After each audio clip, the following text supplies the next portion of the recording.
శ్రీ గురుభ్యో నమః. నేను మీ ఉళ్ళగంటి హనుమత్ శర్మను. మరి ముందుగా ఇప్పుడు ప్రస్తుతం అందరికీ కూడా ఆలోచనలో ఉన్నది, చాలామంది ఆలోచనలో వెళ్తుంది ఏమిటంటే ఈ యొక్క షష్టగ్రహ కూటమి. ఈ షష్టగ్రహ కూటమి ఎప్పుడు ఏర్పడుతుంది, మరి వాటి వల్ల ఈ యొక్క మేషరాశి నుంచి మీనరాశి వారి వరకు వారి యొక్క ఫలితాలు, అంటే వాటి వల్ల వచ్చేటువంటి ఇబ్బందులు ఏమిటి, ఏ విధంగా ఉన్నాయో మనం తెలుసుకుందామండి. ఈ యొక్క షష్టగ్రహ కూటమి వచ్చేసేసి మనకి మార్చి 30వ తారీఖు 2025, అంటే మనకి ఉగాది రోజు నాడు, శ్రీ విశ్వావసు నామ సంవత్సరం రోజు నాడు మనకి ఈ యొక్క మీనరాశిలో షష్టగ్రహ కూటమి ఏర్పడుతుంది. ఈ షష్టగ్రహ కూటమిలో వచ్చేసేసి ముందుగా సూర్యుడు, చంద్రుడు, బుధుడు, శుక్రుడు, శని, రాహువు కూడా అందరూ కలిపి ఈ యొక్క మీనరాశిలో వారు వస్తున్నారు. ఆ సమయంలో మరి యావత్తు ప్రపంచంలో కూడా కొన్ని చిన్న చిన్న ఇబ్బందులతో కూడుకున్న వాతావరణంగా కూడా నిలిచిందని చెప్పాలి. ముఖ్యంగా సూర్యుడు వచ్చేసేసి రాజకీయాలు, బాగా గుర్తుంచుకోండి, రాజకీయ ఆధిపత్యానికి కొన్ని దేశాలు యుద్ధాలు ప్రకటించడం కానీ, అదేవిధంగా కొన్ని రాజకీయవేత్తలు కూడా వారి యొక్క ఎత్తుగడలు అనేవి తీసుకొని రాజకీయ హోదాను పొందడానికి అని చెప్పేసి వారు ఉంటారండి. అదేవిధంగా చంద్రుడు వచ్చేసి మనస్కారకుడు కాబట్టి కొంచెం మానసికంగా కూడా చాలా మందికి, అంటే కొన్ని విషయాల్లో చెప్పుకోలేని విషయాలలో కూడా చాలా మంది కూడా మానసికంగా కూడా చాలా ఇబ్బంది పడుతూ ఉంటారు. అదేవిధంగా బుధుడు కూడా బుద్ధిహీనుడు అవడంతో కొంచెం ఈ యొక్క బుధుడికి మెయిన్కి సంబంధించి ఏమిటంటే ఏ ఆలోచన, అంటే ఏ యొక్క డిసిషన్ తీసుకోవాలన్నా కూడా 1కి 10 సార్లు ఆలోచించుకొని కొన్ని నిర్ణయాలు తీసుకోవడం వల్ల, అదేవిధంగా కొన్ని తప్పుడు నిర్ణయాలు తీసుకోవడం, వీటి వల్ల కొన్ని ఇబ్బందులు వచ్చే అవకాశాలు ఎక్కువగా ఉన్నాయి. అదేవిధంగా శుక్రుడు వచ్చేసి మరి భార్యాభర్తల మధ్య అన్యోన్యత తక్కువ అయిపోవడం, అదేవిధంగా సంఘంలో కొంతమంది ఉన్నటువంటి వారి యొక్క మరి ఉన్నటువంటి కొంతమంది కొన్ని ఇబ్బందులు ఎదుర్కోవడం అనేది కూడా జరుగుతుందండి.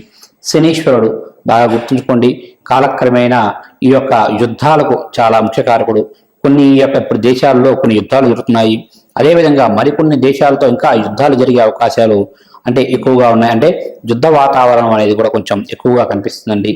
రాహు అదేవిధంగా ఆరోగ్యరీత్యా చాలా ఇబ్బందులు గురి చేసే అవకాశాలు ఎక్కువగా ఉన్నాయి. అంటే అంతకుముందు 2019వ సంవత్సరంలో మనకి ఈ యొక్క కరోనా వైరస్ అనేది ఏ విధంగా అయితే వచ్చిందో, ఇప్పుడు అదేవిధంగా ఈ యొక్క 2025వ సంవత్సరంలో మార్చి 30వ తారీఖు నాడు మనకి షష్టగ్రహ కూటమి ఏర్పడడం వల్ల ఇప్పుడు మనం వింటున్నాము ఈ యొక్క చైనా వల్ల మరొక వైరస్ అనేది వ్యాప్తి చెందుతుంది అని. దానివల్ల కూడా కొంచెం చిన్న చిన్న ఇబ్బందులు ఉండే అవకాశాలు ఎక్కువగా కనిపిస్తున్నాయి. కాబట్టి ఈ యొక్క షష్టగ్రహ కూటమి అనేది చాలా మందికి చాలా విధాలుగా కొంచెం నష్టాన్ని చేకూర్చే అవకాశాలు అనేవి కూడా చాలా ఎక్కువగా కనిపిస్తున్నాయండి. ఇక ముందుగా మనం ఆదిత్యాది నవగ్రహాలలో, అంటే ముఖ్యంగా చెప్పాలి అంటే ఈ యొక్క ఆదిత్య నవగ్రహ ప్రభావం అనేది ఈ యొక్క 12 రాశుల పైన, అంటే ఈ యొక్క షష్టగ్రహ కూటమి ఏర్పడడం వల్ల ఈ యొక్క 12 గ్రహాల పైన వాటి యొక్క ఫలితాలు ఏ విధంగా ఉన్నాయో తెలుసుకుందామండి.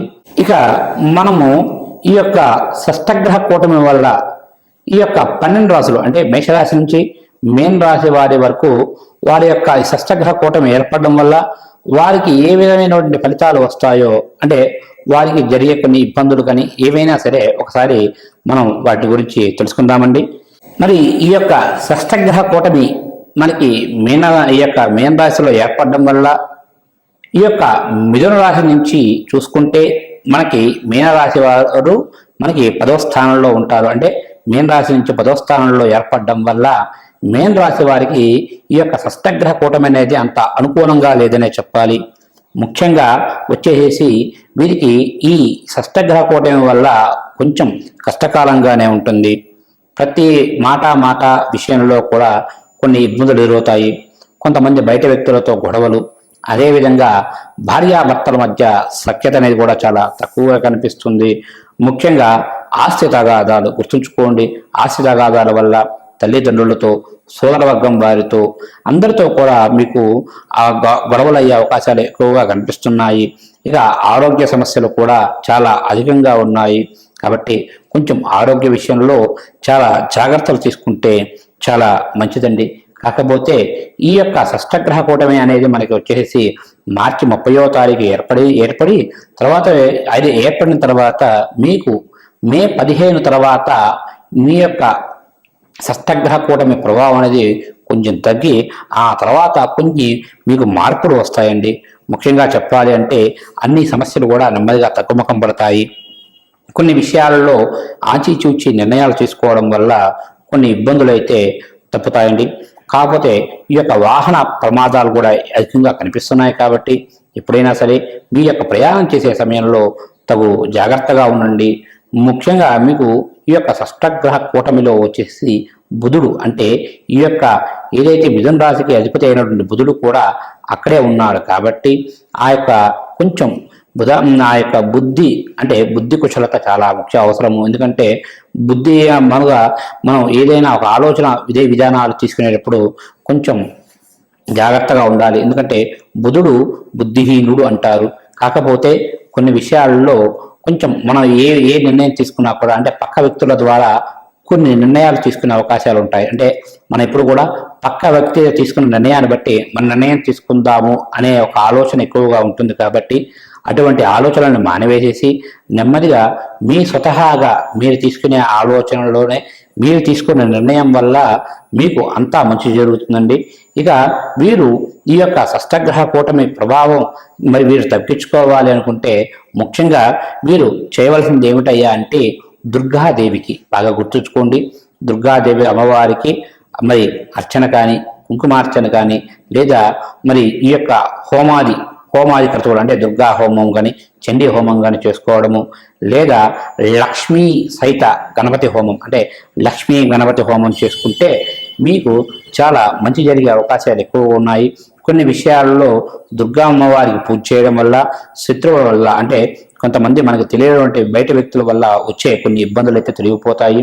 అదేవిధంగా లక్ష్మీ గణపతికి హోమం చేయడం వల్ల ఈ యొక్క ఏదైతే మనకి ముఖ్యంగా చెప్పాలంటే కొన్ని మనం అనుకున్న పనులు ఏవైతే కావో అటువంటి పనులన్నిటికీ కూడా ఆదో పూజో గణాధిప అన్నారు. మనం ఏ కార్యం తలపెట్టినా కూడా ముందుగా గణపతికి పూజ చేసుకొని ప్రారంభిస్తే అటువంటి కార్యాలన్నీ కూడా నిర్విఘ్నంగా ఎటువంటి ఆటంకాలు లేకుండా పూర్తవుతాయి. కాబట్టి మీరు అనుకున్న పనులు సకాలంలో పూర్తవ్వాలి అంటే తప్పక లక్ష్మీ గణపతి హోమం చేసుకోండి. అదేవిధంగా కొంతమంది బయట వ్యక్తుల వల్ల మనకి తెలియబట్టి కొంతమంది వల్ల వచ్చే ఇబ్బందులన్నీ తొలగిపోవాలంటే తప్పగా ఆ యొక్క దుర్గా అమ్మవారికి హోమం చేసుకొని మీరు చేతనైనంత వరకుగా కూడా అమ్మవారికి పూజాది కార్యక్రమాలు చేసుకుంటే అదేవిధంగా గణపతికి కూడా చేసుకుంటే మీకు ఈ యొక్క షష్టగ్రహ కూటమి ప్రభావం అనేది కొంచెం తగ్గి మీకు మే 15 తర్వాత మీకు అంతా కూడా మంచి జరుగుతుంది. శుభస్య శీఘ్రం.